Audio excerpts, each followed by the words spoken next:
This is the book, Grind Like a Grandmaster. Uh, how to keep pressing until your opponent cracks.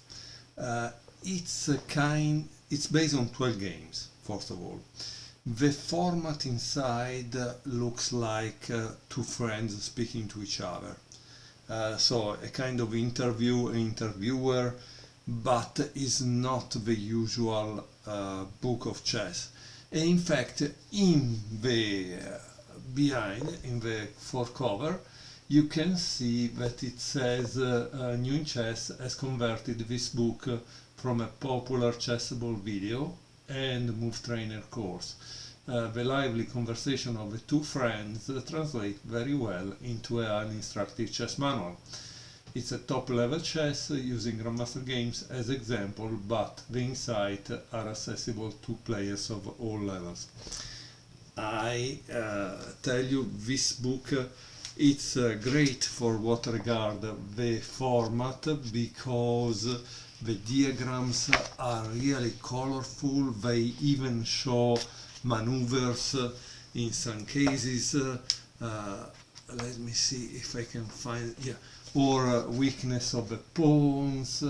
It's really a great book. Again, they are just 12 games, but as you will see, the last game is famous because it's the longest game played in a World Championship match. And the game I'm going to show you is game number 2, which was played between the two authors of this book, which is Magnus Carlsen, the world champion, and David Howell. In that time, Magnus Carlsen was 2250 and David Howell 2224. It was played in Heraclio World Championship Under 12 in 2002.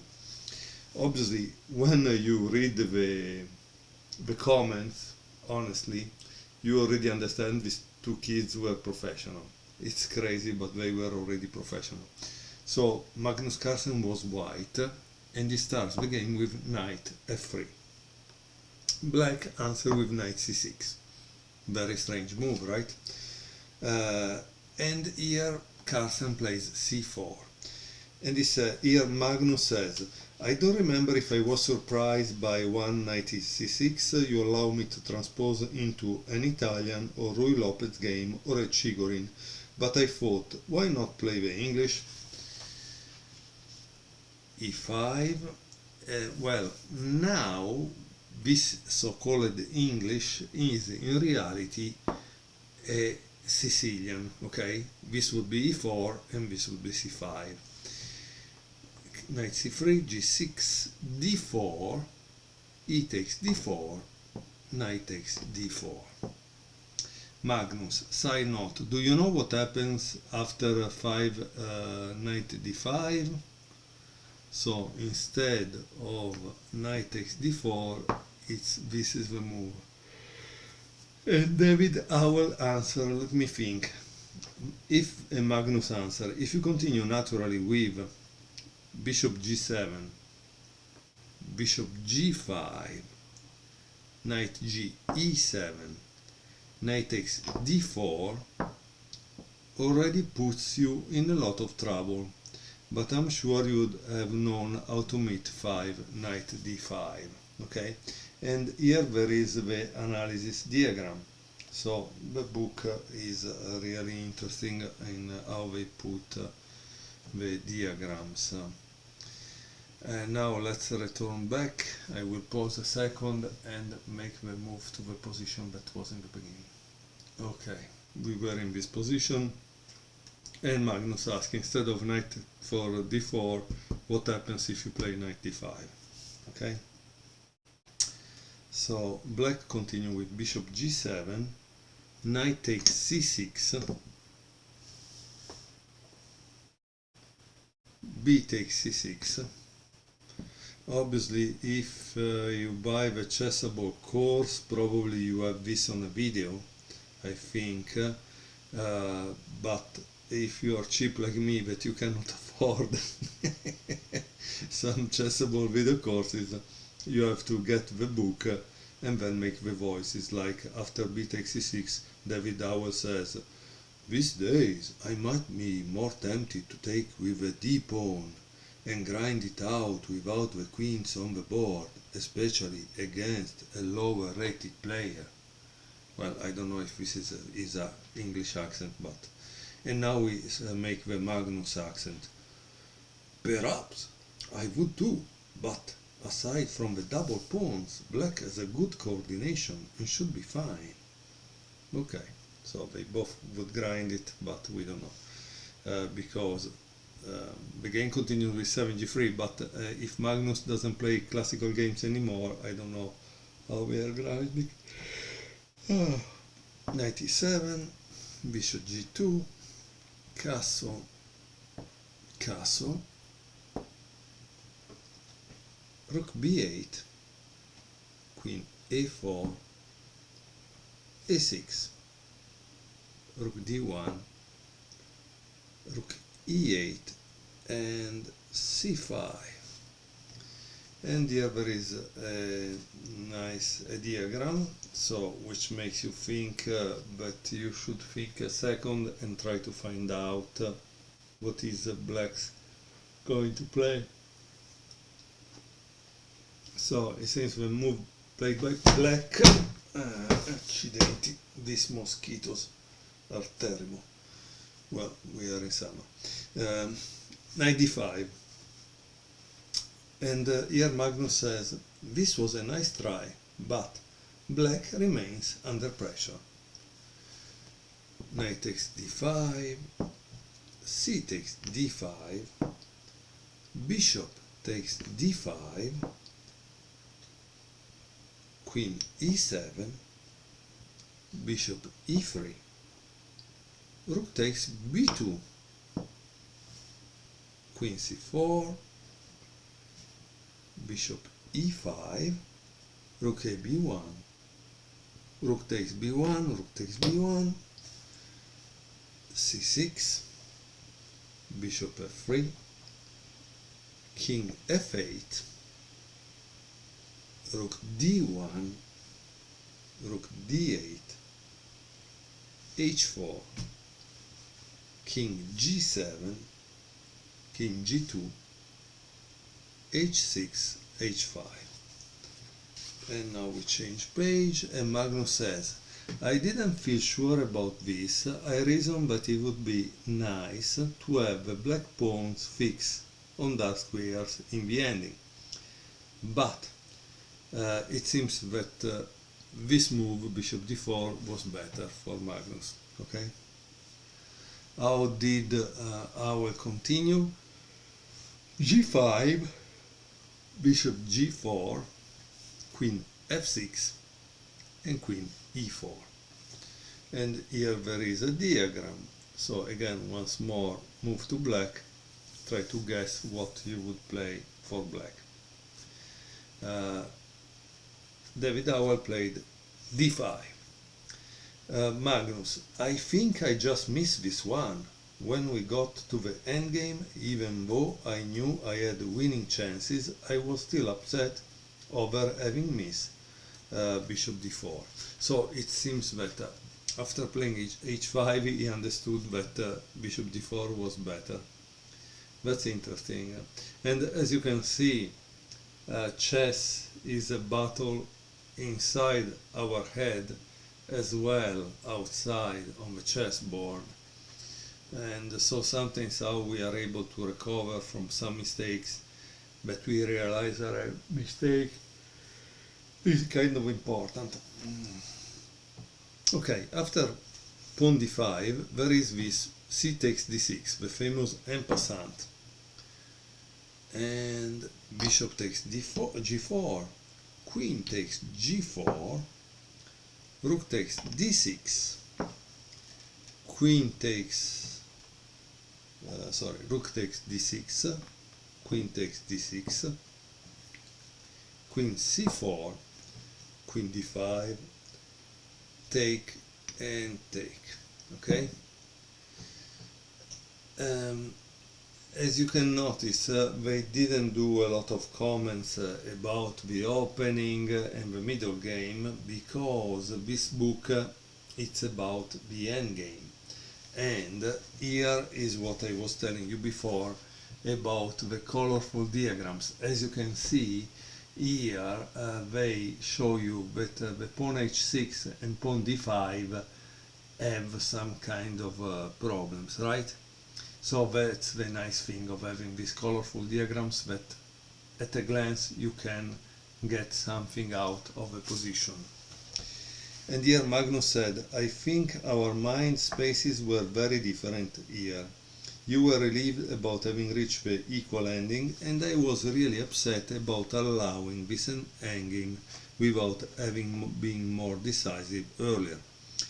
Knowing what I know now about endings, I would think that is a big weakness on h6, and the same might go for d5. I think it's not even a difficult win, really, but here I made an automatic move that changed everything. What did you think Magnus played? Magnus played f4. And here Magnus says, other normal moves win. Both g4, because obviously you are fixing the pawns on the dark squares, and this is a dark square bishop, so it's clear, right? Or simply king f3 are strong, and it's shocking how helpless black is, as long as the black pawns are fixed on dark squares. The black king can't stray far from the camp. And if black ever goes for a pawn push to f5, there is the immediate response g4, keeping control of the light squares. David, even if black desperately pushes the pawn to f4, a pretty zugzwang will soon arise, as long as white recaptures with the pawn. So here it shows a line, which I think it's kind of very important to watch if we want to learn from this book, because this book is about endgames, and that's a fact. So you need to like it in a sense. King f3, f5, g4, f4, bishop c5, king f7, e3, f takes, bishop g7, e4, king e6, and king e3. And here there is an analysis diagram, and black has a choice of either moving the bishop and allowing bishop f8, so you move this and he plays this bishop here attacking this, or moving the king and losing the d pawn or his bishop, or capturing the pawn and giving white the opposition. This is the famous opposition when there is one square between the two and the other has to move, for a later invasion on either flank. Okay, so that's it practically. Let's see how it continues. It continues, so I will stop, pause for a second the video and return to the position from which we started here. Okay, here it was the position from where the analysis started.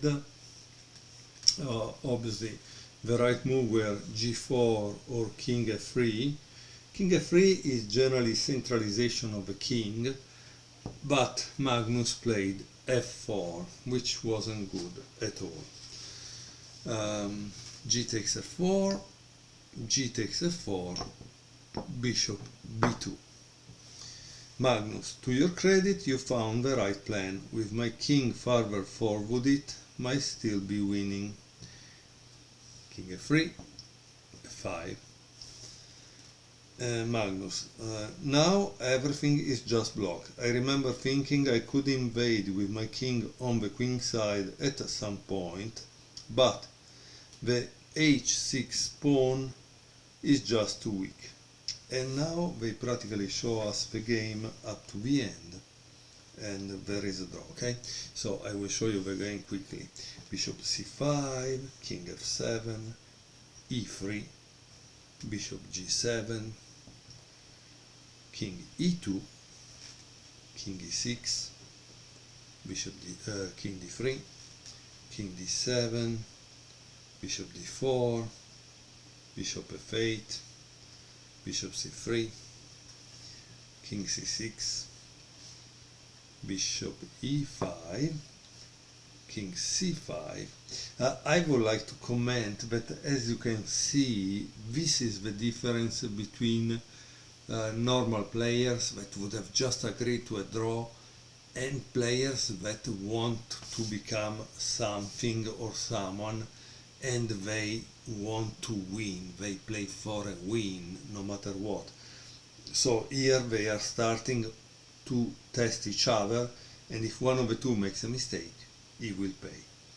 King c3, king c6, bishop f6, king c5, king d3, king d6, king d4,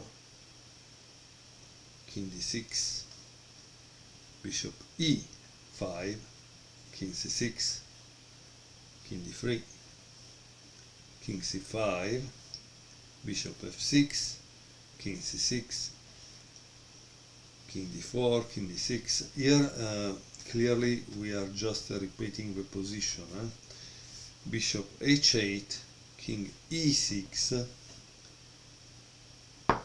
bishop e5, bishop a3, king c3, bishop f8, bishop d4, king d7, bishop e5, and here they agreed to a draw. Magnus here says, sort of a happy ending, I suppose. Ian won, so probably in that time Ian Nepomniachtchi won the under 12, what was it? Under 12, right? Let's see what it says here. Yes, it was under 12 World Championship. I got silver and you got bronze, so practically Nepomniachtchi won, Magnus was second, and Howell was third. A story I'm sure many people have heard. David, you have done very well for yourself since. And Magnus says, I can complain. In hindsight, knowing what I know now about endgames, I would think, yeah, that's a big fat weakness on h6. Let's calm down, calculate. This has to be at least close to a win. It's a pretty automatic win. Now, this is what I could show you of this book. Other games are honestly very, very long. The last game is more than 145 moves. It's crazy. The analyses are long. The book is just 12 games, okay? But it's a great book, honestly, and something you should have if you want to know more on how to grind your opponent.